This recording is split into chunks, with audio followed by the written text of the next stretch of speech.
नमस्कार साथियों, हम आज की कक्षा में बात करने वाले हैं राम की शक्ति पूजा के बारे में, जो कि निराला की बहुत ही उत्कृष्ट कोटि की रचना है। दोस्तों, निराला का ये जो काव्य है, इसको विद्वानों ने अपने आप में एक खंड काव्य माना है और इसके प्रति आदर प्रकट किया है। अपने आप में ये बहुत महत्वपूर्ण रचना है। जिस प्रकार तुलसी ने शिव और वैष्णवों में समन्वय स्थापित करने के लिए शिव को राम का उपासक बताया और राम को शिव का उपासक बताया, अर्थात दोनों में समन्वय स्थापित करने की कोशिश की तुलसी ने। तो यहां पर निराला जी ने राम की शक्ति पूजा में शक्ति की उपासना करवाई है राम के द्वारा, अर्थात राम भी शक्ति के उपासक हैं। तो यहां पर शक्ति को अद्वितीय बताया है। शक्ति की उपासना को लेकर के हिंदी साहित्य में रचनाएं नहीं है, इसलिए यह हिंदी साहित्य की एक अद्वितीय रचना मानी जाती है। ठीक है, बात करते हैं इस राम की शक्ति पूजा की। बात करें तो ये राम की शक्ति पूजा जिस दिन युद्ध होता है, उस युद्ध के दिन के बाद जब शिविर में लौटा जाता है, जब सैनिक और रामदल शिविर में लौटते हैं, तो शिविर में लौटने के बाद संध्या को मीटिंग होती है, बैठक होती है और उस बैठक में उस युद्ध के बारे में चर्चा होती है कि युद्ध को कई दिन बीत गए लेकिन परिणाम कुछ नहीं आ रहा, अनिर्णित युद्ध आज समाप्त हुआ, तो ऐसे कैसे काम चलेगा। रामदल में निराशा है, संशय है और राम कुछ घबराए हुए लग रहे हैं। तो यहां पर उस प्रसंग को लेकर के संध्या में जो मीटिंग होती है, उस मीटिंग से लेकर के फिर उसके बाद में जो प्रयोजन निश्चित होते हैं, और 5 दिन का युद्ध एक अलग रणनीति से होता है। जब तक राम उपासना करते हैं 5 दिन का युद्ध होता रहता है, उसकी रणनीति उसी दिन बनती है। तो यहां पर जब उपासना पूर्ण होती है, वहां तक का वर्णन है, जिसमें करीब 35 से एक छंद आपके इस कविता में, इस काव्य में है राम की शक्ति पूजा में। तो संध्या के समय युद्ध बंद होने से लेकर के दूसरे दिन युद्ध जब प्रारंभ होता है, उस तक की रणनीति तथा 5 दिन का जो पूजा उपासना का कर्म कांड है, उसको लेकर के ये कविता बनाई गई है। ठीक है, अब बात करते हैं हम कविता को लेकर के राम की शक्ति पूजा। देखिए, पहला पद है, देखिए, रवि हुआ अस्त ज्योति के पर, ज्योति के पत्र पर लिखा अमर, रह गया राम रावण का अपराजय समर। आज का तीक्ष्ण शर विधृत क्षिप्र कर वेग प्रखर, शतशैल संवरणशील नील नभ गर्जित स्वर, प्रतिपल परिवर्तित व्यूह भेद कौशल समूह, राक्षस विरुद्ध प्रत्युह क्रुद्ध कपि विषम हुआ। यहां पर रवि हुआ अस्त ज्योति के पर, रवि हुआ अर्थात सूर्य समाप्त, सूर्यास्त हो गया है, युद्ध बंद हो गया है, सूर्यास्त हो गया है, युद्ध बंद हो गया है। और युद्ध बंद होने के बाद, युद्ध बंद होने के बाद जो राम पक्ष है, उस राम पक्ष में हताशा है, निराशा है। दूसरी तरफ रावण पक्ष में युद्धोन्माद है।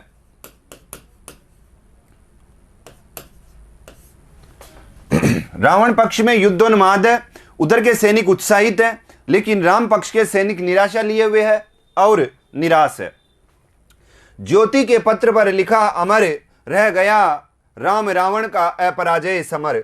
ये जो राम रावण का युद्ध हो रहा है, ये अपराजय रह गया, अर्थात इसमें न किसी की जय हुई न किसी की पराजय हुई। ये समर, समर मतलब होता है युद्ध, ये जो समर है वो क्या रह गया, अपराजय रह गया। और ज्योति के पत्र पर लिखा अमर, ज्योति के रूप में जो ये दिन है, ये जो दिवस है, ये दिवस क्या है, आज का जो दिवस है वो अमर रह गया, क्योंकि इस युद्ध का कोई निर्णय नहीं निकला। आगे बात करते हैं, आज का तीक्ष्ण शर विधृत क्षिप्र कर, क्षिप्र कर मतलब होता है तीव्र गति से, फुर्ती से, तीव्र गति से तीव्र गति से, फुर्ती से, ठीक है। तो आज का तीक्ष्ण शर यानी तीखे बाण, आज जब युद्ध हुआ तो तीखे बाण तीव्र गति से, जब दोनों पक्षों के सैनिक वेग तीव्र गति से, तीव्र युद्ध में जब फुर्ती से लड़े गए, वेग प्रखर, बड़े प्रखर वेग से जब बाण आए, तो शत शैल समरणशील नील नभ गर्जित स्वर, ये जो है सत शैल समरण, इसका अर्थ यहां पर लिख लीजिए कि सैकड़ों भालों की, शत यानी सैकड़ों, शत मतलब सैकड़ों, शैल समरण सैकड़ों भालों की मार, ठीक है। तो सैकड़ों भालों को शील नील नभ गर्जित स्वर, जब सैकड़ों भाले एक दूसरे दल से छोड़े गए, भालों से प्रहार किया गया, तो शील नभ गर्जित स्वर, तो आसमान में भीषण गर्जना हुई। प्रतिपल परिवर्तित व्यूह, और प्रतिपल यानी हर पल, परिवर्तित व्यू, जो व्यू था युद्ध का, जो व्यू था वो बदलता रहा। भेद कौशल समूह, और उस कौशल के कारण, युद्ध कौशल के कारण योद्धा एक दूसरे का जो प्रहार है उसको विफल करते रहे। राक्षस विरुद्ध प्रत्युह, राक्षसों के विरुद्ध जो प्रत्युत्तर में क्रुद्ध कपि विषम हुआ, जो कपि है, कपि समूह है, वो क्रुद्ध से अर्थात क्रोध से विषम हुंकार भर रहा है, विषम हुंकार लिए हुए युद्ध कर रहा है। तो यहां पर क्षिप्रकर मतलब तीव्र गति से जो प्रहार करते हैं, शत शैल, शैल यानी भाला, शत यानी 100 भालों का जो प्रहार हुआ, राम रावण का जो अपराजय समर। तो इसको हम डायरेक्ट अगर हम देखें तो हम कह सकते हैं कि आज का दिन अस्त हो गया। आसमान में जो ज्योति के रूप में जो आज का जो दिन है वो अमर रूप में लिखा जाएगा, क्योंकि राम रावण के आज के युद्ध का कोई परिणाम नहीं निकला। आज का जो भीषण तीक्ष्ण युद्ध हुआ, वह युद्ध, उसमें जो बाणों के एक दूसरे के ऊपर जो प्रत्याहार हुआ या प्रहार हुआ, तो फुर्ती से एक दूसरे के उसको वेग को काटते रहे योद्धा, और 100 भालों का एक साथ प्रहार हुआ, तो उस प्रहार से आसमान में भीषण गर्जना हुई। प्रतिपल यानी हर पल, उस व्यूह को भेदने के लिए समूह में जो कौशल है, योद्धाओं ने जो कौशल दिखाया वह कौशल भीषण था। और राक्षसों के विरुद्ध प्रत्युत्तर में जो कपि समूह है वो भीषण हुंकार लिए हूं कर रहे हैं। तो यहां पर ये प्रथम पद है, और इस प्रथम पद का अर्थ मैंने आपको बताया। कोई विशेष अगर शब्द आता है तो मैं उसका शब्दार्थ लिख दूंगा, व्याख्या करता चलता हूं। ये टाइप पहले ही हो गया था, कॉलेज लेक्चरर वालों के लिए बोल रहा हूं, नेट के हिसाब से पहले ही इसको टाइप करवा लिया था, तो इसमें आपके शब्दार्थ और अर्थ नहीं आ रहे। अगर ये बाद में टाइप होता तो मैं आपकी हेल्प के लिए दोनों टाइप करवा देता है ना, शब्दार्थ और है जो व्याख्या है वो। तो यहां पर आप सामान्य रूप से समझने की कोशिश करिए। इसमें बिल्कुल सीधी भाषा है, कोई ऐसी कोई विशेष सामान्य शब्दावली है, ऐसी कोई बड़ी चीज नहीं है कि समझ में नहीं आए। तो यहां पर क्या है क्या नहीं है, पहले पद में जब रवि अस्त होता है तो युद्ध भी समाप्त होता है, तो उस युद्ध के दृश्य को बताया जाता है कि उस युद्ध में क्या हुआ, किस प्रकार वो दृश्य सामने आए, और उस युद्ध में किस प्रकार योद्धाओं ने अपना पराक्रम दिखाया, इसके बारे में ये पहला पद है। ठीक है, आगे बात करते हैं दूसरे पद के बारे में।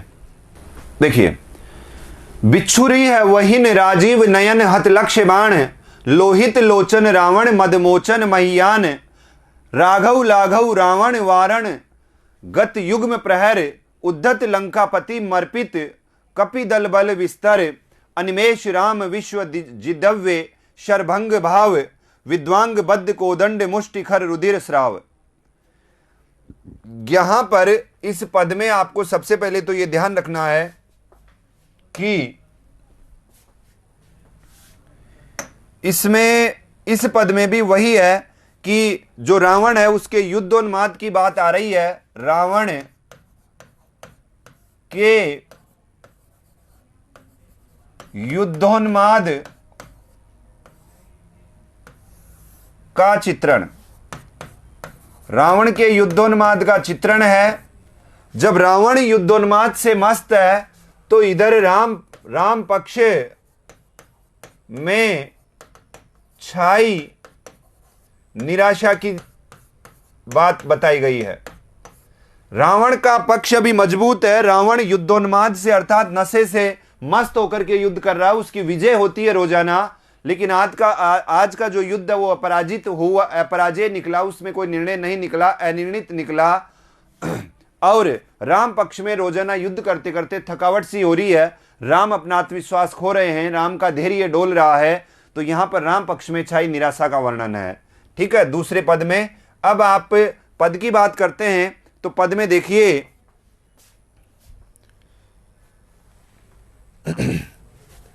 बिच्छुरित वहीन राजीव नयन हत लक्ष्य बाण। राजीव नयन यानी राम, यहां राजीव नयन किसके लिए आया है? राम के लिए। और राम के लिए राजीव नयन आया और कहा गया कि बिच्छुरित वहीन हत लक्ष्य बाण लोहित लोचन रावण मदमोचन मैयान। मैयान विच्छुरित वहीन राजीव नयन हत लोचन, अर्थात जो रावण है उस रावण के जो बाण है वो हत यानी श्री अर्थात राजीव नयन यानी राम के जो बाण है वो शोभा से रहित हो गए, अर्थात उन बाणों का रावण पक्ष पर कोई प्रभाव नहीं हो रहा, वो उसको बराबर विफल कर रहा है रावण पक्ष। ठीक है, रावण और राम के युद्ध में जो बाण है वो सभी जगह आग ही आग फैला रहे हैं और उस आग में वो उसको विफल कर रहा है। कौन? रावण। बिच्छुरित वहीन, बिच्छुरित यानी अब इसको रावण के युद्धोन्माद का चित्रण और राम पक्ष में भारी निराशा। अगर आप हाथों हाथ कॉपी लेकर के बैठ रहे हैं तो मैं इसको, क्योंकि पीपीटी में ये सारा आपके हो सकता मिले नहीं मिले, मैं जो बोर्ड पर लिख रहा हूं तो पद नंबर डाल के आप डायरेक्ट उसमें लिखते जाएं और फिर जब इसका प्रिंट आउट आप निकलवाएंगे तो फिर उस प्रिंट आउट में वो वापस मेंशन कर लें, ऐसा कर सकते हो आप। तो मैं वापस लिखने के लिए क्योंकि इसको मिटा दूं तो आप हाथों हाथ जैसे रफ में 2 नंबर पद डाला तो 2 नंबर में क्या क्या बातें हैं, किसके लिए वो पद आया है, तो कुछ 2-5 टिप्पणी जो है वो पद नंबर डाल के कर ले और फिर जब इसका प्रिंट आउट निकालेंगे तो उसमें वापस मेंशन कर ले आप। तो यहां पर इसको हम यदि मिटा करके फिर लिखते हैं तो यहां पर यह है कि बिच्छुरित वहीन, वहीन यानी अग्नि, वहीन का मतलब क्या है? अग्नि, और बिच्छुरित यानी फैल गई, बिच्छुरित यानी फैल गई, चारों तरफ अग्नि फैल गई। राजीव नयन अर्थात जो राम के बाण हैं उन राम के बाणों के कारण चारों तरफ आग ही आग फैल गई। कमल के समान नयनों वाले राम के बाण भी लक्ष्य पर चोट नहीं कर पाए। ठीक है, हत लक्ष्य यानी अर्थात मैंने आपको बताया था हत अर्थात वो क्या हो गए? पराजित हो गए, श्री से शोभा रहित हो गए। उनके बाण भी लक्ष्य पर, हत लक्ष्य बाण, ये बाण राम के बाण के लिए आया। राजीव नयन यानी राम, राजीव नयन तो राम ही है, तो राम के जो बाण है वो भी लक्ष्य पर चोट नहीं कर पाए और दोनों की तरफ से जो बाणों का जो प्रहार हुआ उन बाणों के प्रहार से चारों तरफ अग्नि ही अग्नि फैल गई। ठीक है, विच्छुरित वहीन यानी चारों तरफ अग्नि ही अग्नि फैल गई। अर्थात उसके बाद युद्धोन्माद से लाल नेत्रों वाले रावण के युद्ध दर्प को नष्ट करने के लिए देखिए लोहित लोचन, लोहित यानी लाल और लोचन मतलब नेत्र। रावण मदमोचन यानी युद्धोन्माद से परिपूर्ण, अर्थात नशे में, लड़ने में धुत है एकदम। ठीक है, तो लड़ने में धुत है और बिल्कुल युद्धोन्माद में पागलपन हो रहा है। तो वहां पर कहा गया है कि जो रावण है उसका जो गुस्सा है उससे उसके नेत्र लाल हो चुके हैं और मदमोचन अर्थात युद्धोन्माद से वो महियान, अपने जो आसन है, अपना जो यान है, उस यान पर वो युद्धोन्माद में पागल होकर के युद्ध कर रहा है। अर्थात उसका रावण का जो क्रोध है उससे उसकी आंखें लाल हो चुकी है। राघव लाघव रावण वारण गत युग्म प्रहर, गत युग्म प्रहर, युग्म प्रहर यानी दो प्रहर। कैसे प्रहर? मतलब तो प्रहर हो ही गया, एक प्रहर, 2 प्रहर, और युग्म का मतलब जोड़ा होता है, तो जोड़ा तो 2 का ही होता है, तो युग्म प्रहर का अर्थ होगा 2 प्रहर अर्थात 12 बजे तक। तो राघव लाघव रावण वारण, तो यहां पर हम कहेंगे कि रावण के द्वारा जो बाण चलाए गए वो दोपहर तक चलता रहा। अंत में प्रचंड रावण ने विशाल वानर सेना की शक्ति को कुचल डाला। तो राघव लाघव अर्थात राघव भगवान राम ने रावण से दोपहर तक युद्ध किया, बाद में उद्धत लंकापति अर्थात पराक्रमी लंकापति, यहाँ उद्धत का मतलब पराक्रमी लेंगे, है ना, कोई बच्चा होता तो यहाँ शैतान बच्चा ले लेते, लेकिन यहाँ उद्धत लंकापति अर्थात पराक्रमी लंकापति मर्पित कपिदल बल विस्तरे, अर्थात वो कपिदल को क्या कर देते हैं, रौंद डालता है। लंकापति कपिदल को दोपहर के बाद में, दोपहर तक तो राम लड़ते रहते हैं, दोपहर के बाद जो लंकापति है, पराक्रमी लंकापति है, वो कपिदल को अर्थात वानर सेना को बल विस्तर अपने बल से क्या कर देता है, पीछे धकेल देता है, रौंद डालता है। आगे अगर बात करें तो इसमें अनिमेष राम विश्व जिदव्य शरभंग भाव, अनिमेष रूप से यानी राम बिना पलक झपकाए, राम विश्व विजित, यहां पर यह कुछ अशुद्धि है शायद, राम विश्व विजित हो सकता है, विश्व को जीतने वाले शर मतलब बाण, विश्व को जीतने वाले बाण जब राम के भंग हो गए, यानी राम के बाणों को तोड़ा गया, राम के बाणों को बिखेर दिया गया, तो राम भंग, तो राम भाव में खो गए और अनिमेष बिना पलक झपकाए भाव विभोर हो गए। अर्थात विश्व विजय की जो कामना रखते हैं, मानव कल्याण के जो रक्षक बाण थे, वो दोपहर तक तो लड़ते रहे, लेकिन बाद में जब वो भंग हो गए, उनकी एक भी नहीं चली, तो राम बिना पलक झपकाए उस युद्ध में अपने विश्व विजित बाणों के निष्क्रिय हो जाने के कारण दुख में क्या रहे, दुखी हो गए। शत्रु पक्ष के विद्धांग बद्ध कोदंड मुष्टि खर रुधिर श्राव, विद्धांग बद्ध कोदंड अर्थात जो विद्धांग बद्ध अर्थात वो युद्ध में जो लड़ते रहे, उससे कोदंड यानी धनुष, उस धनुष के कारण मुष्टि खर रुधिर श्राव अर्थात राम मुट्ठी बंद करके विवश हो गए और घायल होकर के रुधिर श्राव, और उनके मतलब घायल हो गए और अपने शरीर से रुधिर का श्राव होने लगा, अर्थात राम छत विछत हो गए। तो यहां पर हम कह सकते हैं कि जो दोपहर तक दिव्य बाणों का विफल होना और आश्चर्य से उनका शत्रु पक्ष का प्रबल होना, यहां पर दुख की बात है। और वो अंग प्रत्यंग में वो घायल हो गए, और घायल होने के बाद धनुष पर मुट्ठी कैसे खड़े थे, मुट्ठी कैसे वो बंधे, तो वहां पर उनसे धनुष चल ही नहीं रहा था, कोदंड मुष्टि धनुष को मुट्ठी में पकड़ करके वो वहां पर खड़े थे विवश, और रुधिर स्राव और उनके शरीर से रुधिर बह रहा था। तो यहां पर हम बात करते हैं, दोबारा इसको देखने का प्रयास करते हैं कि जब राम रावण का युद्ध हो रहा था, तो राम रावण के युद्ध में पहले दिन का युद्ध अनिर्णित हुआ, और अनिर्णित युद्ध के बाद स्थिति वही है, पहले पद में भी रावण का युद्धोन्माद है, और दूसरे पद में भी रावण का युद्धोन्माद लगातार बना रहता है। राम की निराशा पहले पद में भी है और दूसरे पद में भी लगातार बनी रहती है। बिच्छुरित वहनी राजीव नयन हत लक्ष्य बाण, अर्थात जब राजीव नयन के बाणों के टकराने से चारों तरफ अग्नि ही अग्नि फैल गई, लेकिन बाद में वो बाण लक्ष्यहीन हो गए, अर्थात उनसे कुछ नहीं होने वाला था। लोहित लोचन यानी लाल आंखों से क्रोध में रावण मदमोचन में मदमोचित होकर के मदमस्त होकर के युद्ध कर रहा था। राघव लाघव रावण वारण गत युग्म प्रहर, जो राघव लाघव अर्थात श्री राम है, वो उस युद्ध के निवारण के लिए दोपहर तक युद्ध करते रहे। उससे उद्धत लंकापति अर्थात वहां पर लंकापति अपने घमंड में, या पराक्रमी कहें, पराक्रमी लंकापति के लिए उचित शब्द नहीं है, क्योंकि पराक्रमी तो सत्य के लिए जो लड़ता है, वीर शूरवीर होता है, उसको कहते हैं। तो यहां पर कह सकते हैं कि क्रोध से लंकापति मर्पित कपिदल बल विस्तर, कपिदल को विस्तृत मतलब पीछे धकेलता जा रहा है, उसका मर्दन करता जा रहा है। अनिमेष राम विश्व जिदव्य शरभंग भाव, और राम बिना पलक झपकाए उस विश्व विजित बाणों के भंग हो जाने से भाव विभोर हो गए हैं। और विदांग बद्ध कोदंड मुष्टिखर रुधिर श्राव, और जो राम है वो बिंधे हुए अंगों से, विदांग बद्ध अर्थात बिंधे हुए अंगों से कोदंड मुट्ठी बंद करके उनके अंग बिध चुके हैं, अर्थात उनके तीर लग चुके हैं।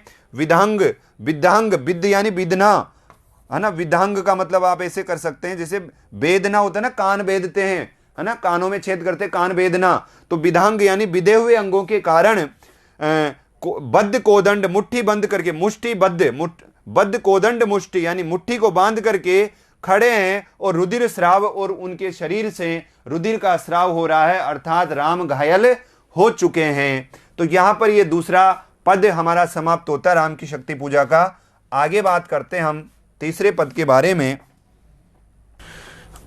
देखिए,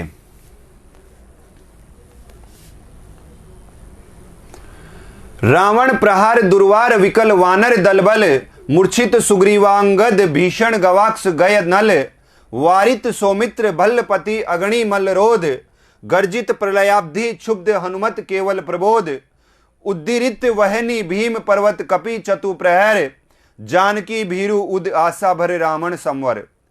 बात करते हैं तीसरे पद के बारे में। तो यहां पर आपको यह ध्यान रखना है कि जो तीसरा पद है, ये तीसरा पद भयंकर युद्ध का वर्णन किया गया इसमें। तो आप यहां कह सकते हैं कि भयंकर युद्ध का चित्रोपम वर्णन है ना। तो यहां पर तीसरे पद में आप कह सकते हैं कि यह पद किसके लिए है? भयंकर युद्ध का दृश्यपूर्ण वर्णन। दृश्यपूर्ण मतलब भयंकर युद्ध के दृश्य का वर्णन है, इसे लिख सकते हैं भयंकर युद्ध के दृश्य का वर्णन है। भयंकर युद्ध के दृश्य का वर्णन है ये कौन सा पद? तीसरा पद भयंकर युद्ध के दृश्य का वर्णन है। अब युद्ध कैसे हो रहा है उस युद्ध के बारे में देखते हैं। रावण प्रहार दुर्वार विकल वानर दलबल। रावण के प्रहार से विकल हो गया सारा वानर दल। पूरा वानर दल का जो बल था वो क्षीण हो गया रावण के प्रहार से। और वो प्रहार कैसा लग रहा है? दुर्वार लग रहा है, अर्थात उसका कोई निवारण नहीं है। वो प्रहार आ रहे हैं तो आ रहे हैं, कोई काट नहीं रहा उस प्रहार को। तो रावण के प्रहार से पूरा वानर दल विकल हो गया, पूरा वानर दल बल से विकल हो गया। और जो रावण का प्रहार है वो दुर्वार यानी निवारण उसका कोई नहीं है, उसका कोई तोड़ नहीं है। वो प्रहार लगातार आया जा रहा है। मूर्छित सुग्रीव अंगद विभीषण गवाक्ष गय नल। मूर्छित हो गए, बेहोश हो गए, सुग्रीव भी बेहोश हो गए, अंगद भी बेहोश हो गए, विभीषण भी बेहोश हो गए, गवाक्ष भी बेहोश हो गए, गय नल और नल नीर का भी कोई पता नहीं है। वारित सौमित्र भल्लपति अगणि मल्लरोध। और वारित सौमित्र यानी लक्ष्मण, भल्लपति यानी जामवंत जी, अगणित योद्धा उस अवरोध को रोक रहे हैं। उस अवरोध बने हुए हैं, या फिर वो जो वहां पर से जो आक्रमण हो रहा है उस आक्रमण को रोक रहे हैं, शत्रु पक्ष को रोक रहे हैं। ऐसा लिख सकते हैं आप कि रोध बने हुए हैं, अवरोध बने हुए हैं शत्रु पक्ष का। वो जो बाण आ रहे हैं उनमें ये तो विमूर्छित हो गए और कुछ समय तक लक्ष्मण रुकते हैं और जामवंत जी भी कुछ शक्ति दिखाते हैं और अगणित योद्धा कोशिश कर रहे हैं उस शत्रु पक्ष के आक्रमण को रोकने की, अर्थात शत्रु पक्ष के लिए अवरोध बने हुए हैं अगणित योद्धा। अब ये बात तो इधर तो नेगेटिव है। अब देखो हनुमान जी की बात आती है पॉजिटिव। गर्जित प्रलयाब्धि क्षुब्ध हनुमत केवल प्रबोध।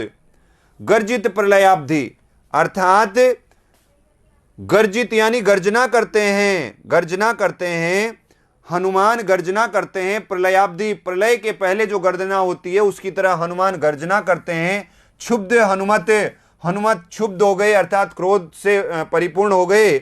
और प्रबोध मतलब केवल उनमें चेतना है, उनको पता है कि किसको मारना है, क्या करना है, कितना तोड़ना है, कितना छोड़ना है, सर काटना, पैर काटना, पूरे होशावास में युद्ध कर रहे हैं हनुमान को पता है कि ज्यादा पास मतलब कितना मारना, पूरी चेतना में हनुमान युद्ध कर रहे हैं, प्रचंड होकर के खेल रहे हैं बिल्कुल पिच पर।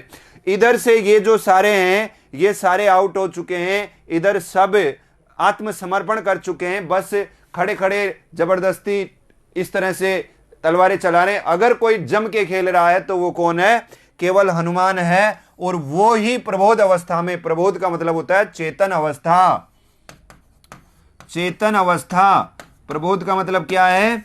चेतन अवस्था में हनुमान जी ही युद्ध कर रहे हैं। उद्गिरित वहीन भीम पर्वत कपि चतु प्रहर।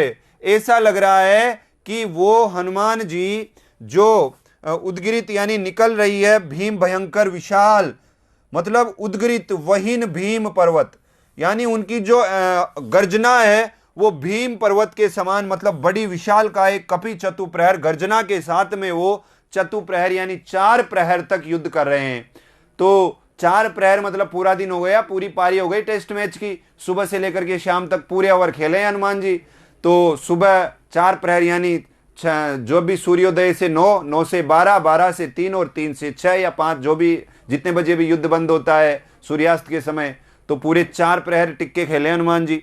तो उद्गिरित वहीन भीम पर्वत के समान वो अटल रहे और पूरी चेतन अवस्था में कपि चतुर प्रहर, यहां कपि आया हनुमान जी के लिए, न कि वानर सेना और वानर दल के लिए, केवल हनुमान जी के लिए कपि आया है। चतुप्रहर 4 प्रहर तक हनुमान जी अकेले खेलते रहे, अकेले शत्रुओं का दमन करते रहे। जानकी भीरू, जानकी को डर लग रहा है कि मेरे पतिदेव की जो टीम है वो टीम बिल्कुल जल्दी आउट हो चुकी है, रण नहीं बन रहे हैं, और वहां पर जो लंकापति है उसकी टीम मजबूत है, स्थिति जीतने वाली है। तो जानकी के मन में पति श्री राम की पराजय को लेकर भय छाया हुआ है। तो जब ये भय छाया हुआ है तो उद आशा भर रावण संवर, तो उद नहीं है, ये उर है, उर आशा भर, अर्थात जानकी के मन में जब केवल हनुमान जी का वो प्रकरण सुनती है तो जानकी के मन में आशा संचारित होती है कि हनुमान जी हैं तो मेरे प्रभु श्री राम की हार नहीं हो सकती, वो उनके अनन्य सेवक हैं, वो उनके बहुत शक्तिशाली सेवक हैं, तो हनुमान जी के रहते मेरे प्रभु श्री राम की हार नहीं हो सकती। तो उनके उर में, उनके हृदय में एक आशा का संचार होता है। ठीक है, तो यहां पर ये जो तृतीय पद है वो है, तो एक बार इसको जल्दी से अपन केवल अर्थ देख लेते हैं कि रावण के प्रहार से जो समस्त वानर दल है वो वानर दल विकल हो चुका है, वो वानर दल पीछे हट चुका है, क्योंकि रावण का हर प्रहार दुर्वार है, उसका निवारण नहीं है इनके पास में, उसका तोड़ नहीं है इनके पास में। और ये युद्ध करते करते सुग्रीव भी मूर्छित हो गए, अंगद भी मूर्छित हो गए, और विभीषण और जो नल नील वगैरह अन्य जो हैं ये भी मूर्छित के समान है। वारित सौमित्र बलपति अगणित मलरोध, और कुछ जो लक्ष्मण है और जामवंत जी हैं और अगणित जो मल्ल योद्धा हैं वो अवरोध बने हुए हैं, शत्रु को आगे बढ़ने नहीं दे रहे, वो डटे हुए हैं, बस रोक रखे हैं।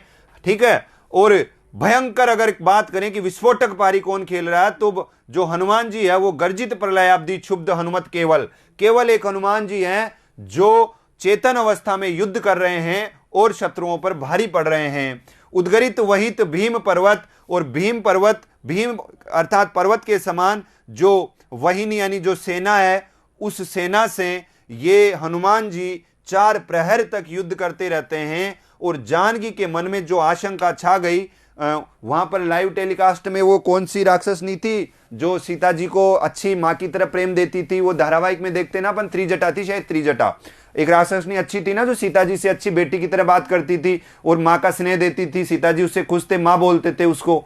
तो वो त्रिजटा सारी जो राजमहल में या रावण के वहां पर बातचीत होती थी ना, तो गुप्त सूचनाएं ला करके सीता को कहती थी बेटा आज ये हुआ युद्ध में, बेटा आज ये हुआ युद्ध में। तो वहां पर सीता को भी पता चल जाता था, सीता माँ को। तो जब पता चल जाता था तो वहां पर सीता माँ का जो हृदय है वो हृदय भीरू यानी दुख से डरा हुआ है, लेकिन उसमें हनुमान जी का प्रकरण सुनकर के सीता के मन में कुछ आशा का संचार होता है। आगे बात करते हैं, चलिए। ठीक है, चौथे पद की बात करते हैं। तो लोटे युगदल राक्षस पदतल पृथ्वी टलमल, बिंद महोल्लास से बार बार आकाश विकल, वानर वहीन खिन्न लख निज प्रति चरण चिन्ह, चल रही शिविर की ओर स्थिर दल ज्यों विभिन्न, प्रमणित है वातावरण नमित मुख सांध्य काम कमल, लक्ष्मण चिंता पल पीछे वानर वीर सकल। देखिए यहां पर अगर बात करना चाहें तो ये जो 2 पद है, लोटे युगदल राक्षस पदतल पृथ्वी टलमल, इन 2 पदों में तो राक्षसी सेना के लौटने का दृश्य है। संध्या हो गई, तो संध्या होने के बाद राक्षसी सेना अपने शिविर में जा रही है, तो वहां की फोटो है ये 2 पद। वहां जो राक्षसी सेना अपने शिविर में जा रही है तो कैसी लग रही है, ये 2 पद बताते हैं। राम की सेना अपने शिविर में वापस आ रही है संध्या के समय, राम की सेना वापस आ रही है शिविर में, तब कैसे लग रहे हैं, कैसे चल रहे हैं, ये 4 लाइनें ये बताती है। ठीक है, तो यहां पर यदि हम इनके बारे में देखें तो लोटे युगदल, युगदल यानी लोटे दोनों दल, युगदल मतलब दोनों दल लौट रहे हैं अपने अपने शिविरों में। संध्या हो गई, युद्ध बंद हो गया, सूर्यास्त हो गया, तो दोनों दल अपने अपने शिविरों में लौट रहे हैं। राक्षस पद तल, राक्षसों के पद के कारण, राक्षसों के पैरों के कारण, तल पृथ्वी टलमल, ये पृथ्वी जो है प्रकंपित हो रही है। टलमल मतलब प्रकंपित होना, राक्षसों के पद के कारण यह पृथ्वी प्रकंपित हो रही है। वो जब चलते हैं तो इतने भट्ट योद्धा हैं उनमें, जिसके कारण पृथ्वी कंपन कर रही है, पृथ्वी कंपन कर रही है। उन राक्षस योद्धाओं के कारण पृथ्वी कंपित हो रही है। बिंद महोल्लास से बार बार आकाश विकल, और वो नालायक क्या करते हैं, उचकते उचकते मतलब हुंकार भरते हैं, गर्जना करते हैं। तो उससे क्या है, बिंद महोल्लास, उस महान उल्लास से आकाश में विकल गर्जना होती है, अर्थात रावण की सेना की गर्जना और उनके योद्धाओं के चलने से पृथ्वी कंपायमान हो रही है। ठीक है, अब बात करते हैं अपने राम जी की।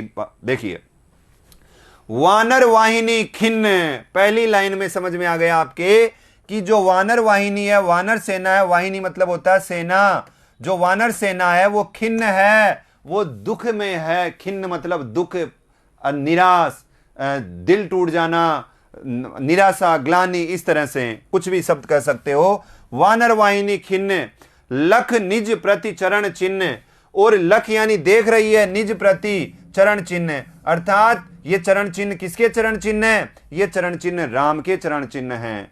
वानर वाहिनी खिन्न है और अपने जो राम के जो चरण चिन्ह प्रभु उनकी तरफ देख करके चल रही है। आगे आगे राम चल रहे हैं, पीछे पीछे सारा दल चल रहा है, तो सबकी नजरें झुकी हुई है राम के चरणों में। राम के चरण चिन्ह जो पीछे छोड़ के जा रहे हैं, उन चरण चिन्हों को देख करके वो आगे अपने शिविर में बढ़ रहे हैं।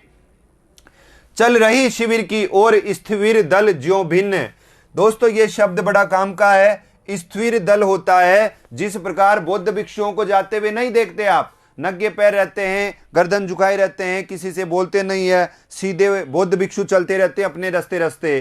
तो स्थिर दल का मतलब आप कह सकते हो बौद्ध भिक्षु। ठीक है, बौद्ध भिक्षुओं के लोगों का समूह, उसमें भी वृद्ध बौद्ध भिक्षु। तो स्थिर दल का मतलब आप क्या समझ सकते हैं, वृद्ध बौद्ध भिक्षु, वृद्ध बौद्ध भिक्षु, है ना, लिख लिया करो हाथों हाथ, वृद्ध बौद्ध भिक्षु। तो वृद्ध बौद्ध भिक्षुओं का जो दल जिस प्रकार चलता है, उस प्रकार राम की सेना के सैनिक चुपचाप चल रहे हैं। इधर जब चलते हैं तो आकाश में गर्जना होती है, और इधर चुपचाप बौद्ध भिक्षुओं की तरह सहमे हुए डरे हुए चल रहे हैं राम के पीछे पीछे। प्रमणित है वातावरण नमित मुख सांधे कमल। अब यहां पर बात आती है कि जो संध्या में जो कमल जिस प्रकार झुक जाता है, दिन में कमल को सूर्य का प्रकाश मिलता तो कमल खिला हुआ रहता है, लेकिन संध्या में कमल की पंखुड़ियां बंद हो जाती है, झुक जाता है। उसी प्रकार इस वातावरण में जो मुख है वो सबके झुके हुए हैं। लक्ष्मण चिंता पल पीछे वानर वीर सकल। उसके बाद राम जी का ये वर्णन करने के बाद में लक्ष्मण उनके पीछे चलता रहता है, और चिंता पल, और प्रत्येक पल चिंता करते रहते हैं। और लक्ष्मण के पीछे वानर वीर सकल, और लक्ष्मण के पीछे सारे जो वानर हैं वो चिंतित अवस्था में, चिंता पल यानी चिंतित अवस्था में प्रत्येक पल चिंता करते हुए वानर वीर सकल वानर वीर चल रहे हैं लक्ष्मण के पीछे। ठीक है, एक बार वापस अपन देखते हैं, क्योंकि यहां पर मुझे ज्यादा इसलिए बोलना पड़ रहा है कि यहां पर आपके शब्दार्थ और व्याख्या नहीं है, इसलिए थोड़ा सा यही समझने की कोशिश करते हैं। मेरी मेहनत ज्यादा हो गई, कोई बात नहीं, वापस देखते हैं। दोबारा ध्यान दो, देखिए, लोटे युगदल, युग मतलब दोनों, युग मतलब जोड़ा, दोनों दल लौट रहे हैं। राक्षस पद तल पृथ्वी टलमल, राक्षसों के पद के कारण पृथ्वी कंपायमान हो रही है। बिंदे महोल्लास से बार बार आकाश विकल, और जो उनका जो उल्लास है, उनका जो शौर्य है, उससे आकाश विकल हो रहा है, आकाश में गर्जना हो रही है। वानर वाहिनी खिन्न, ये 2 पद राक्षसों के लौटते हुए सेना का दृश्य है। वानर वाहिनी खिन्न अवस्था में, दुखी अवस्था में है। लख निज प्रति चरण चिन्ह, और नीची गर्दन करके राम के चरण चिन्हों की तरफ देख करके चली जा रही है अपने शिविर में, और चल रही शिविर की ओर स्थिविर दल ज्यों विभिन्न। और जिस प्रकार बौद्ध भिक्षुओं का जो दल है वो नीची गर्दन करके भिक्षु जो बौद्ध भिक्षु चलते हैं, उस प्रकार उनका जो दल है वो लगातार चलता रहा है। प्रमणित है वातावरण नमित मुख सांध्य कमल, उनका जो वातावरण है उस संध्या के वातावरण में ऐसा लग रहा है कि जैसे जो कमल है वो कमल झुके हुए हैं, कमल मुरझा गए हैं, ऐसे सबके चेहरे हो रहे हैं। लक्ष्मण चिंता पल पीछे, लक्ष्मण चिंतित अवस्था में पीछे पीछे चल रहे हैं, और वानर वीर सकल, और सभी वानर लक्ष्मण के पीछे चल रहे हैं। तो यहां पर चतुर्थ पद हमने पढ़ लिया। बात करते हैं हम अगले पद की। देखिए पांचवें पद की बात करते हैं। तो शिविर में जब राम सेना लौटती है तो लौटता हुआ जो राम दल है उसको आगे किस प्रकार उससे संबंधित बातें होती है वो सारा यहाँ पर बताया गया है। तो आप इसमें भी लिख सकते हैं लौटता हुआ रामदल। पांचवा पद जो है वो किससे संबंधित है? लौटता हुआ रामदल। अभी तक उन 4 लाइनों में बात खत्म नहीं हुई है, वो 4 लाइनें आगे बढ़ रही है। लौटता हुआ रामदल यहाँ पर आया है। तो लौटते हुए रामदल में क्या किस प्रकार का दृश्य दिखाई दे रहा है? देखिए रघुनायक आगे अवनी पर नवनीत चरण, रघुनायक राम सबसे आगे चल रहे हैं। अवनी पर पृथ्वी पर धरती पर राम सबसे आगे चल रहे हैं। नवनीत चरण यानी मक्खन जैसे उनके जो चरण है, मक्खन जैसे होता है, कोमल कह सकते हैं, मक्खन जैसे कह सकते हैं, कोमल, उनके कोमल चरण सबसे आगे आगे चल रहे हैं, मक्खन जैसे चरण सबसे आगे आगे चल रहे हैं। श्लथ धनु गुण है कटिबद्ध शस्त तुणिर धनर। श्लथ यानी श्लथ का मतलब होता है शिथिल, है ना। श्लथ का मतलब होता है शिथिल, या फिर आप कह सकते हैं जिसमें मतलब शिथिलता हो। तो श्लथ धनुगुण यानी धनुष की डोरी शिथिल हो रखी है, यानी ढीली पड़ी है, शिथिल। धनुष की डोरी प्रत्यंचापन उसको कहते हैं, तो वो एकदम टाइट होती है ना। तो इनके जो इनका जो धनु है उसकी जो डोरी है वो शिथिल हो रखी है, ढीली पड़ी है।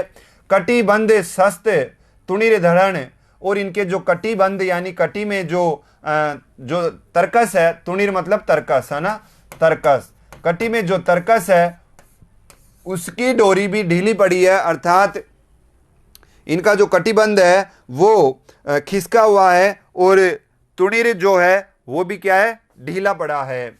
दृढ़ जटा मुकुट हो विपर्यस्त, दृढ़ जटा मुकुट, भगवान राम के बाल बहुत बड़े बड़े हैं, तो वहां पर भगवान राम मुकुट तो धारण नहीं करते ना, राजमहल वाला, तो वो जो बाल है उनका जूड़ा बना लेते हैं।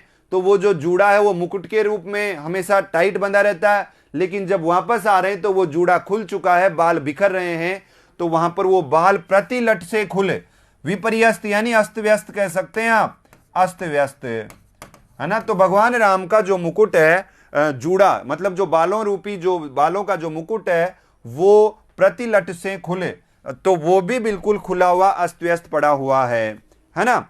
आगे बात करते हैं हम, तो कह सकते हैं फैला पृष्ठ पर, बाहुओं पर, वक्ष पर विपुल, फैला पृष्ठ पर, और छाती पर उनका जो बाल है वो उनकी छाती पर फैले हुए हैं, उनकी भुजाओं पर फैले हुए हैं, और उनके वक्ष पर चारों तरफ फैले हुए हैं, चारों पृष्ठ यानी चारों दिशाओं में वो फैले हुए हैं। उत्तराज्यो दुर्गम पर्वत पर नेशांधकार, वो जो भगवान राम के जटा खुल चुकी है, बाल ढीले पड़े हैं, वो ऐसा दृश्य हो रहा है कि किसी पर्वत पर रात का अंधकार छाया हुआ है, ठीक है। कि चमकती दूर ताराएं जो हो कहीं पार, तो फिर आगे कवि कह रहा है कि चमकती दूर ताराएं जो हो कभी पार। तो यहां पर वो चमकती दूर ताराएं मतलब देखो, जब भगवान राम के बाल आगे आ गए, चारों तरफ जटा खुली हुई है, कंधे पर बाल आ रहे हैं, तो मुंह पर भी कुछ लटाएं आ रही है, कुछ बालों का कुछ अंश आ रहा है, तो उनके जो कमल नयन, जो सफेद सफेद जो नेत्र हैं, जो कमल नयन हैं, वो कमल नयन उन बालों में से चमक रहे हैं। तो यहां पर उस अंधकार में दृश्य क्या बन रहा है कि उस अंधकार में दूर ताराएं जो हो कहीं पार, उस अंधकार में जैसे आसमान में तारे चमकते हैं, वैसे उस खुले घने अंधकार में, निशा के अंधकार में वो दो आंखें तारों के समान भगवान राम की चमक रही है। ऐसा दृश्य कवि ने बताया है। तो देखते हैं, रघुनायक आगे अवनी पर नवनीत चरण, रघुनायक पृथ्वी पर नवनीत कोमल चरण लेते हुए लौट रहे हैं। श्लथ धनु गुण है कटिबद्ध शस्त्र तुणिर धरण, और उनका जो धनुष्य है उसकी जो गुण है, उसकी प्रत्यंचा है, वो भी ढीली पड़ी है। कटिबंध शस्त्र तुणिर धरण, उस पर जो कटिबंध यानी जो कमर पर जो बंधा हुआ है वो पड़ा है। दृढ़ जटा मुकुट हो विपर्यस्त प्रतिलट से खुले, और उनकी जो जटा है, जो मुकुट है, वो भी अस्त व्यस्त खुल गया है, उसके बाल बिखर गए हैं जटा के। फैला पृष्ठ पर बाहुओं पर वक्ष पर विपुल, उनकी छाती पर वो सारे बाल बिखरे पड़े हैं। उतरा जो दुर्गम पर्वत पर निशांधकार, ऐसा लग रहा है कि जो पर्वत है उस पर्वत पर निशा का, रात का, अमावस्या का अंधकार छाया हुआ है, और उस अंधकार में दूर दो तारे चमक रहे हैं। वो दो तारे कौन है? राम की आंखें हैं। चमकती दूर ताराएं जो हों कहीं पार, तो राम की जो आंखें हैं वो उस अंधकार में चमक रही है। तो यहां पर निशांधकार किसका प्रतीक है? राम के बालों का, है ना, राम के बालों का। और ये दूर ताराएं किसका प्रतीक है? राम की आंखों का, है ना। तो इस तरह से आप समझ लें, ये राम के बालों का प्रतीक है, राम की आंखें, और ये सारे राम के दृश्य। मतलब वो वापस जो 4 लाइनें थी ना, वहां खत्म नहीं हुआ था, तो आगे ये कंटिन्यू लगातार राम की सेना जो आ रही है उसका वर्णन किया जा रहा है। ठीक है, आगे चलते हैं। कितने पद हो गए? 5 पद हो गए। अब हम बात करते हैं छठे पद की।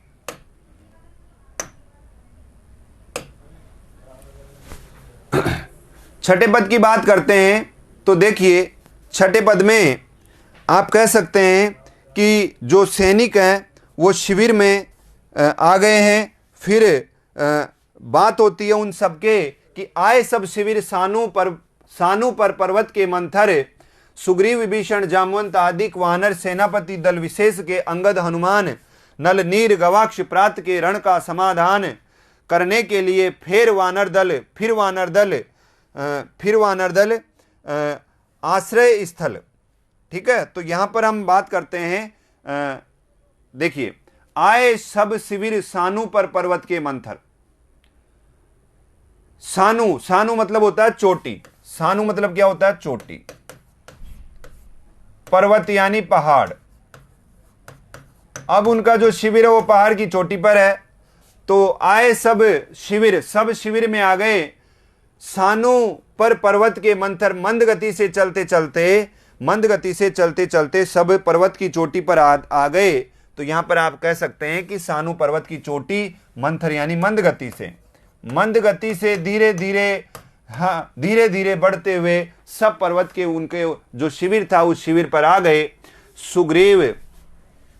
सुग्रीव विभीषण जामवंत आदि वानर, सुग्रीव हैं, विभीषण हैं, जामवंत जी हैं, आदि वानर पर्वत की चोटी पर आ गए मीटिंग करने। अब सेनापति दल विशेष के अंगद हनुमान, कोई सेनापति जो हैं दल विशेष, इनके अंगद सेनापति हनुमान सेनापति हैं, तो अंगद हनुमान, नल नीर गवाक्ष प्रात के रण का समाधान। अब वहां पर आकर के इनकी मीटिंग शुरू हो गई। वहां पर आकर के ये बातचीत करने लगे। संध्या के समय आकर के पहुंच गए शिविर में और कहने लगे कि कल क्या करना है? समाधान, कल की रणनीति, रण का समाधान यानी कल की रणनीति। कल की रणनीति के बारे में क्या करना है, कल की रणनीति बनाने लगे। करने के लिए फिर वानर दल आश्रय स्थल। तो यहां पर बात करते हैं कि जो वानर दल है वो वानर दल फिर अपना आश्रय स्थल पर आकर के और कल के लिए युद्ध की रणनीति बनाने लगे। तो यहां पर इस पद में शायद लगातार है, आगे और देखते हैं। यहां तक का समझ लीजिए कि आए सब शिविर सानू के पर्वत के मंथर, सभी राम के शिविर की जो चोटी थी, पर्वत की जो चोटी थी, उस पर आकर के अपने शिविर में आ गए। सुग्रीव विभीषण जामवंत और अन्य वानर भी आ गए, अंगद हनुमान भी आ गए, सेनापति अपने आप में, नल नील गवाक्ष प्रात, सुबह के कल के युद्ध की रणनीति के लिए ये योजना बनाने लगे। आगे बात करते हैं, देखिए इसमें और पद, बैठे रघुकुल मणि श्वेत शिला पर निर्मल जल ले आए। बैठे रघुकुल मणि, अब जो राम भगवान है ये कहां बैठ गए? रघुकुल मणि श्वेत शिला पर निर्मल जल। रघुकुल मणि रघुकुल मणि यानी राम भगवान रघुकुल की मणि के समान है। ये श्वेत शिला पर सफेद चट्टान पर बैठ गए। निर्मल जल ले आए कर पद छालनार्थ पटु हनुमान चतुर हनुमान।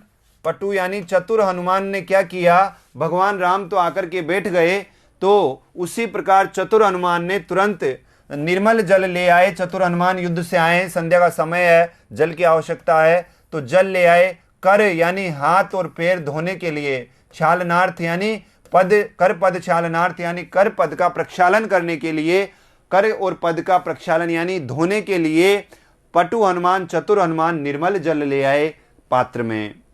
अन्य वीर सरके गए तीर संध्या विधान। और अन्य वीर यानी जो अन्य वीर हैं वो सर के तीर गए। सर के तीर गए मतलब सर यानी तालाब। अन्य वीर तालाब के तट पर गए। संध्या विधान, संध्या विधान मतलब जानते हो आप, संध्या वंदना करने और नित्य कर्म करने, या संध्या वंदना अपन कह सकते हैं कि जो अन्य वीर है वो संध्या वंदना करने, पास में ही तालाब है तो तालाब के किनारे चले गए, वहां संध्या वंदना भजन संध्या वंदना कर रहे हैं। वंदना इसकी करने को लौटे सत्वर, अर्थात जो वर हैं, जो श्रेष्ठ योद्धा हैं, वो ईश की वंदना कर लौटे। सब घेर राम को बैठे आज्ञा दो आज्ञा को तत्पर।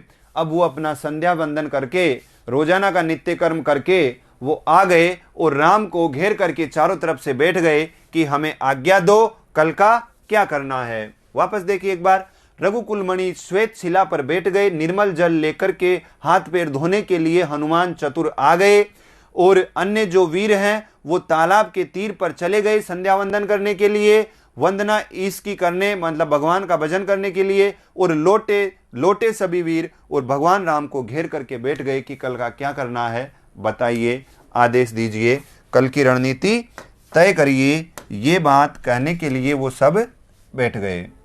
7वें पद की हम बात करने वाले हैं ना, 7वें पद की बात करने वाले हैं। तो देखिए, पीछे लक्ष्मण, सामने विभीषण, भल्ल वीर सुग्रीव, प्रांत पर पाद पद्म के महावीर, युद्धपति अन्य जो यथा स्थान हो निर्निमेष, देखते राम को जित सरोज मुख श्याम देश। यहां पर बात करते हैं कि उनकी जो ये संगोष्ठी हो रही है, उस संगोष्ठी में जो प्रकृति का वातावरण है, उगलता गगन घन अंधकार, तो आप कह सकते हैं कि संध्या उनकी क्या कहोगे आप, उनकी सभी की संगोष्ठी कह दो, मीटिंग कह दो। संगोष्ठी के समय मंत्रणा के समय संध्याकालीन वातावरण का दृश्य है। संध्याकालीन वातावरण का दृश्य है। संगोष्ठी के समय संध्याकालीन जो उनकी मंत्रणा है उसके समय वातावरण का दृश्य है कि वातावरण क्या कह रहा है। पीछे लक्ष्मण, सामने विभीषण, भगवान राम के पीछे लक्ष्मण जी बैठे हैं, सामने विभीषण बैठे हैं। भल्लवीर सुग्रीव, प्रांत पर पाद पद्म के महावीर, भल्लवीर यानी जो भालों के वीर हैं सुग्रीव, वो बैठे हैं। प्रांत पर पाद पद्म के महावीर, और उनके जो पद हैं उन चरणों के पास में भगवान महावीर बैठे हैं, अर्थात हनुमान जी बैठे हैं। युद्धपति अन्य जो यथा स्थान हो निर्निमेष, और सभी अपने अपने दलों के जो सेनापति हैं वो यथा स्थान बैठे हैं और बिल्कुल निर्निमेष यानी बिना पलक झपकाए राम की तरफ देख रहे हैं। देखते राम को जित सरोज मुख श्याम देश, और राम को देख रहे हैं लेकिन हो क्या रहा है, सरोज मुख श्याम देश, अर्थात कमल मुख उनका जो है वो श्याम देश की तरह, जिस प्रकार एक हरियाली के समय या जिस देश में मतलब एक थोड़ा सा निराशा हो तो श्याम देश के समान उनके मुख पर कालीमा छाई हुई है, निराशा के बादल मंडरा रहे हैं। उस राम के निराश मुख को वो देख रहे हैं।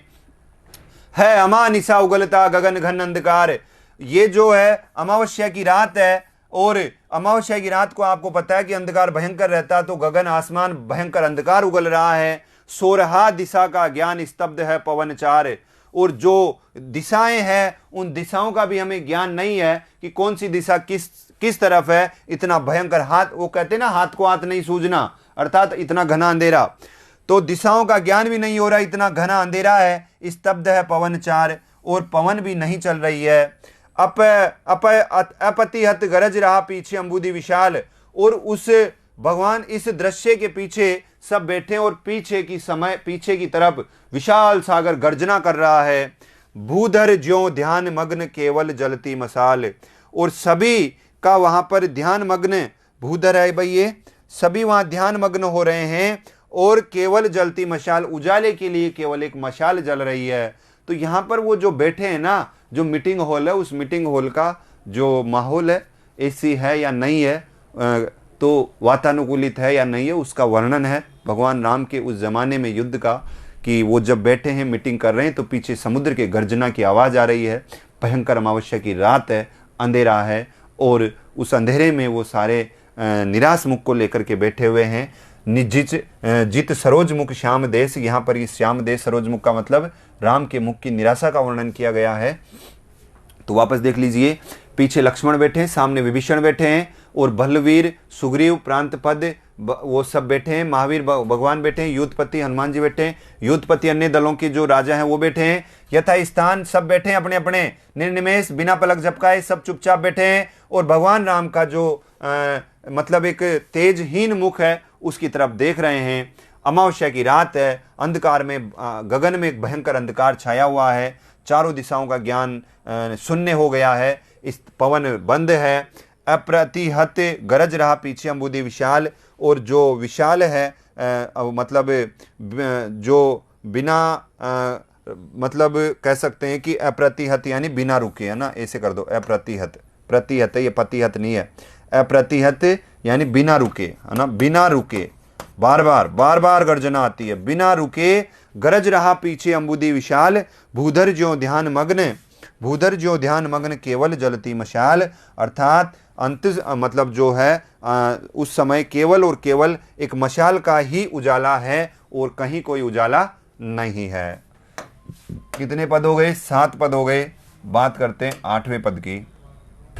शिर राघवेंद्र को हिला रहा फिर संशय, रह उठता जगजीवन में रावण जय भय। यहां पर ये जो पंक्तियां है, इस पंक्तियों में फिर राघवेंद्र को, ये शिर नहीं है, फिर है भाई, फिर है ये, है ना, ये अशुद्धि है। फिर राघवेंद्र को हिला रहा फिर संशय, या तो फिर है या फिर स्थिर है, दोनों में से एक है, स्थिर या फिर, है ना, दोनों ही अर्थ हैं। स्थिर राघवेंद्र को हिला रहा फिर संशय, तो कि जो राजा है भगवान राम, उनको एक संशय बार बार परेशान कर रहा है। रह कर उठता जग जीवन में रावण जय भय, रावण की जय नहीं हो जाए ये डर लग रहा है राम को बार बार। जो नहीं हुआ आज तक हृदय रिपु दम में श्रांत, आज तक मेरा हृदय कभी रिपु यानी शत्रुओं के मतलब शत्रुओं से श्रांत यानी थका नहीं है, शत्रुओं के दमन में थका नहीं है। एक भी अयुत लक्ष्य में रहा जो दुराक्रांत। अयुत का मतलब आप कह सकते हैं 10,000, अयुत संख्या है 10,000, है ना, 10,000, 10,000। लक्ष्य यानी लाख, लक्ष्य यानी लाख। तो आप कह सकते हैं कि राम अंतर्द्वंद से पीड़ित है, स्वभाव से ही शांत रहने वाले राघवेंद्र अर्थात राम को संशय बार बार परेशान कर रहा है। क्या संशय परेशान कर रहा है? कि रावण की कहीं जय न हो जाए। उनकी यह मानसिक जो चंचलता है वो सहज स्वभाव के विपरीत है। उनके मन में बार बार रावण विजय का ये जो संशय है ये आता है और वो परेशान होते रहते हैं, वो प्रकंपित होते रहते हैं, अर्थात कप कपाए रहते हैं। उन्हें आशंका है कि कहीं ये ऐसा न हो जाए कि रावण की विजय हो जाए। उनके जो साथी हैं, उनके जो शत्रु से पराजित थकित नहीं हुआ, फिर जिस अकेले 10-10 हजार 1-1 लाख शत्रुओं को उनके योद्धाओं ने मारा, वो आज क्या है? कल लड़ने को हो रहा विकल वह बार बार, असमर्थ मानता मन उद्यत हो हार हार।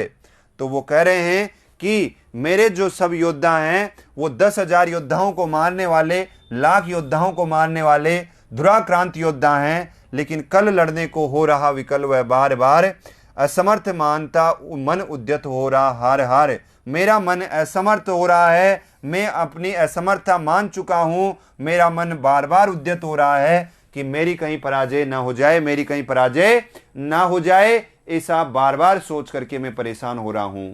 ठीक है, आगे देखते हैं। राघवेंद्र को, स्थिर राघवेंद्र है, उनको हिला रहा है संशय, बार बार उनके दिमाग में विचार आ रहे हैं कि रह उठता जग जीवन में रावण जय भय। जो नहीं हुआ आज तक हृदय रिपु दम में श्रांत, अर्थात मेरा जो हृदय है वो कभी दुश्मनों से थका नहीं है, लेकिन आज 10,000 योद्धा, लाख योद्धा मारने वाले मेरे योद्धा बिल्कुल विकल हो रहे हैं और असमर्थ हो रहे हैं। मैं खुद भी असमर्थ हो रहा हूं। मेरा मन बार बार उद्यत हो रहा है कि कहीं मेरी हार ना हो जाए। कितने पद हो गई है? 8। अब अपन चलते हैं 9वें पद की तरफ। 9वें पद की हम बात करते हैं तो 9वें पद में हम कह सकते हैं कि यहां पर जो मतलब ऐसे क्षण अंधकार घन में जैसे विद्युत, जागी पृथ्वी तनया कुमारी का छवि अच्युत, देखते हुए निष्पलक याद आया उपवन, विदेह का प्रथम स्नेह का तलांतरात मिलन, लतारांत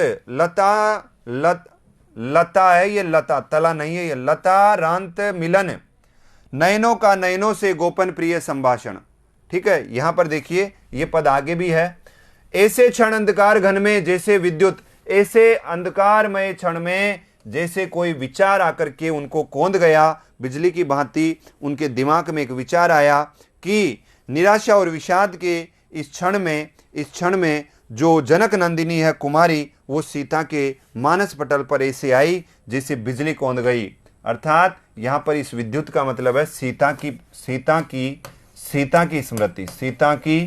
स्मृति है ना, तो आप लिख सकते हैं सीता की स्मृति।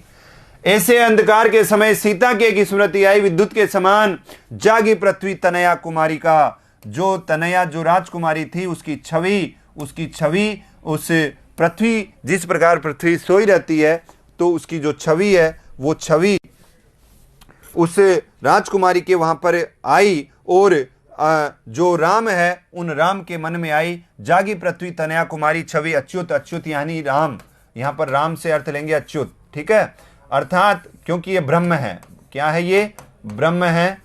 तो जो राम है उन राम की छवि अच्युत अर्थात राम के मन में आई सीता की छवि, देखते हुए निष्पलक याद आया उपवन, भगवान राम देख ही रहे थे कि उन्हें वो उपवन याद आया, विदेह का प्रथम स्नेह का लतारांत, ये भाई ये लता है, तला नहीं है ना, लतांतराल इस तरह से है। तो विदेह का प्रथम स्नेह का लतांतराल, जब इधर से राम खड़े धनुष बाण लेकर के दोनों भाई खड़े हैं, उधर से सीता अपनी सखियों में लता की ओट में वो राम का दृश्य देख रही है, राम की शोभा देख रही है। तो वो जो लता की ओट है उस लता में जब सीता का दृश्य दिखा तो वो सीन उनको याद आया, ये स्मृति उनको याद आई पूर्व दीप्ति शैली में, नयनों का नयनों से गोपन प्रिय संभाषण। और जैसे ही उस लता की ओट में सीता राम को देखती है तो सीता की नज़र और राम की नज़र मिलती है, तो नज़र मिलते ही जैसे उन दोनों के मन एक दूसरे से बिना बोले ही बात करते हैं, वो कुछ कहती है ये कुछ कहते हैं, सब महसूस होता है।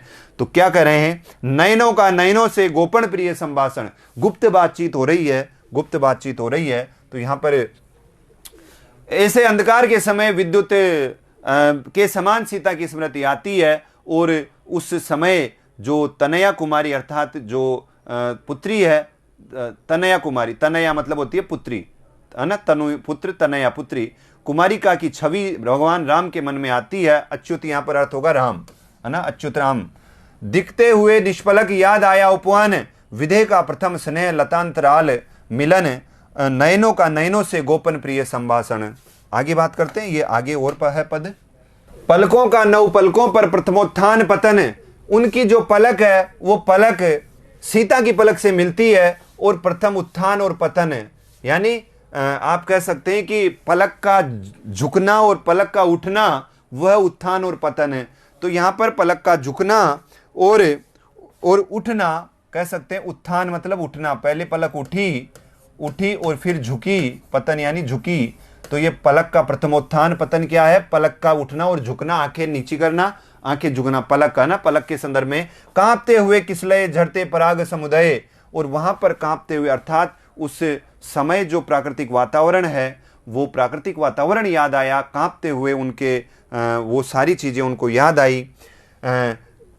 गाते खग नवजीवन परिचय, तरु मलय वलय, अर्थात उस समय जो वो बगीचा जो उनका जो प्राकृतिक वातावरण था उसका वो सारा जीवन परिचय याद आ जाता है, उनका परिवेश याद आ जाता है ना। ज्योति प्रताप स्वर्गीय ज्ञात छवि प्रथम सुये, ज्योति प्रताप अर्थात वो सारी ज्योतिष यानी वो जो प्रकाश की छवि है वो ज्ञात होती है, और प्रथम स्वीय प्रथम जो उनका मिलन है वो ज्ञात होता है। जानकी नयन कमनीय प्रथम कंपत तुरिये, और जो जानकी नयन जानकी के जो आँखें हैं वो कमनीय प्रथम कंपन तुरिये, और प्रथम कंपन यानी उनकी याद आते ही वो कंपनमान होती है। तुरिये एक अवस्था होती है ना, तुरिये के लिए आप क्या लिखेंगे, समाधि की अवस्था ना, तुरिये के लिए क्या लिखेंगे, समाधि, समाधि की अवस्था, तुरिये समाधि की अवस्था ना, तो तुरिये एक समाधि की अवस्था है। तो समाधि की अवस्था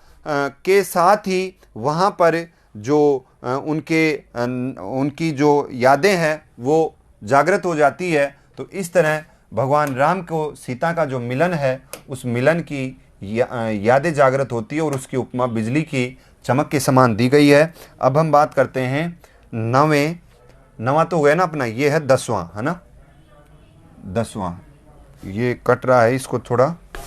सिहरा तन क्षण भर भूला मन, लहरा समस्त हर धनुभंग की पुनर्वार ज्यों उठा हस्त, फूटी स्मृति सीता ध्यान लीन राम के अधर, फिर विश्व विजय भावना हृदय में आई भर, वे आए याद दिव्य शर अगणित मंत्र पूत, फड़का पर नभ को उड़े सकल ज्यों देवदूत।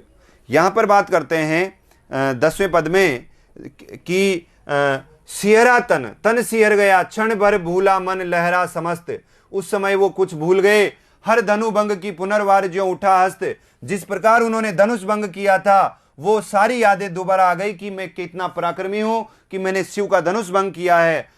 फूटी स्मित अर्थात उनकी मुस्कान आई चेहरे पे, सीता ध्यान लीन राम के अधर, और सीता का ध्यान आते ही राम के जो अधर है, राम के जो होठ हैं उन पर मुस्कुराहट आई। फिर विश्व विजय की भावना हृदय में आई भर, और जैसे ही वो सारी चेतना आई तो राम के हृदय में ऐसा लगा कि मैं विश्व विजय कर सकता हूं, अभी भी मैं सीता की रक्षा करने में समर्थ हूं।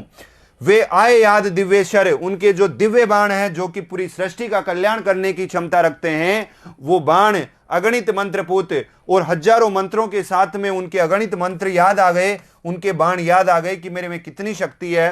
फड़का पर नभ को उड़े सकल ज्यों देवदूत, और जिस प्रकार नभ में जो बाण उनके चलते थे तो ऐसे लगते थे जैसे देवदूत आकर के किसी शत्रु को मार रहा है, उनके बाण देवदूत के समान उनके बाणों को बताया गया है। तो यहां पर वो सारी सीता की याद आते ही उनकी मन स्थिति में कुछ इस प्रकार के विचार आते हैं, किसके, राम के। आगे हैं ये पद कुछ और है, आगे देखते हैं। देखते राम जल रहे शलभ ज्यों रजनीचर, और उस बाण की जो शक्ति है उस शक्ति में रजनीचर राक्षस जल रहे हैं, उन्होंने बहुत सारे राक्षसों का वध किया है, वो सारी शक्ति उनको याद आ जाती है। ताड़का सुबाहु विराध त्रस्त्रे दूषण खर, अब वो जो राक्षस हैं जिनका वध किया है उन राक्षसों में ताड़का का उन्होंने वध किया है, ठीक है। ताड़का के बाद में सुबाहु का उन्होंने वध किया है, विराध का वध किया है, त्रस्त्रे ये त्रिशिरा नाम का राक्षस था, त्रिशिरा का उन्होंने वध किया है। दूषण और खर दोनों भाई थे, खरदूषण, उनका उन्होंने वध किया है। तो सारी यादें आ जाती है कि मैं इतना शक्तिशाली हूं, फिर एक रावण को क्यों नहीं हरा सकता, मैं इतने राक्षसों को मार गिराया, तो अब मैं युद्ध करूंगा। लेकिन समस्या क्या है वो अब आई है इस पंक्ति में। फिर देखी भीमा मूर्ति आज रण देखी जो, ये भीमा मूर्ति ये है समस्या, ये है देवी शक्ति।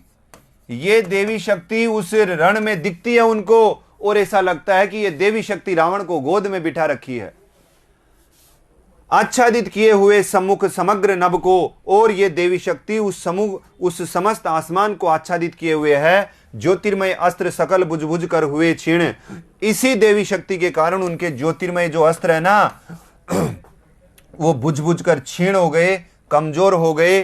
पा महानिलय उस तन में क्षण में हुए लीन, पा महानिलय अर्थात विशाल स्थान, महानिलय यानी विशाल स्थान को पाकर के, विशाल स्थान को पाकर के भी उस तन में क्षण हुए लीन, मेरे सारे बाण उस तन में जाकर के बस गए, अर्थात रावण के कुछ नहीं हुआ।